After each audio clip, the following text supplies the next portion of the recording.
বুয়েটে চান্স পাওয়ার জন্য প্রচুর পড়তে হবে, প্রচুর মানে গাধার মতো পড়তে হবে। আমি যখন অ্যাডমিশন সিজনে লাস্ট 3 মাস তখন গাধার মতো পড়ছি।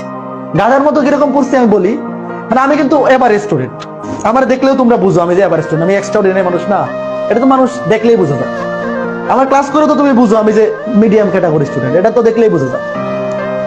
তো আমি অ্যাডমিশন টাইমে মানে ধরো এসএসসি লাইফে কিরকম হইতো, এসএসসি লাইফে হচ্ছে বাপ সামনে বসে আছে, মা দেখতেছে, আমিও পড়তেছি, বাপ চলে গেছে, আমি পড়া শেষ। আর এইচএসসি অ্যাডমিশন টাইমে 3 মাস লাস্টের 2 মাস এরকম হয়েছে যে আমার বাবা বলতেছে আর পড়া লাগবে না, আজকে পড়া লাগবে না, ঘুমাই যাও। তো যেই দিন থেকে তোমার এরকম হবে যে তোমার পড়াশোনা দেখা তোমার বাবা মা টেনশন করতেছে যে এমনি পড়লে তো আধা পাগল হয়ে যাবে, এমনি যদি এইভাবে পড়তে থাকে তাহলে তো আধা পাগল হয়ে যাবে, যখন তোমার বাবা মা এসে বলবে আজকে আর পড়া লাগবে না, ঘুমাবে, তখন তুমি বুঝবা যে তোমার বুয়েটে চান্স পাওয়ার মতো, তোমার বুয়েটে চান্স পাওয়ার মতো একটা প্রিপারেশন হয়েছে। যতদিন পর্যন্ত তুমি এই জিনিস ফেস না করবো ততদিন পর্যন্ত বুয়েটে চান্স পাওয়ার মতো পড়াশোনা হয় নাই, এটা ধরে নিতে হবে। বুঝতেছ? তুমি বুয়েটে পড়বা, বুয়েটের নাম ট্যাগ লাগাই দিবা, এই যে কই এনে তো লেখা, এই যে বুয়েটের ট্যাগ লাইন লাগাই দিবা, এটা তো সহজে আসবে না।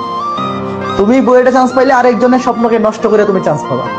বুয়েটে চান্স পাওয়ার স্বপ্ন সারা বাংলাদেশে মিনিমাম 10,000 স্টুডেন্ট দেখে, মিনিমাম 10,000 স্টুডেন্ট দেখে, চান্স পাবে 1200।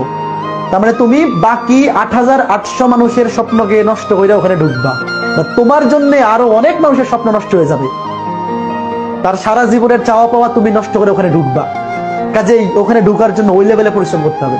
সৃষ্টিকর্তা যদি দেখে তুমি ওই লেভেলের পরিশ্রম করতেছো তাইলেই তোমার ওখানে ঢুকাবে, নাহলে তোমার ঢুকাবে না। আন্দাজি না পইরা সারাদিন ঘোরাঘুরি করে কেউ বুয়েটে চান্স পায় না। যে বুয়েটে ফার্স্ট হয় সেও যদি গড গিফটেড ট্যালেন্ট হয় তাও সে ওই লেভেলে পরিশ্রম করে চান্স পায়।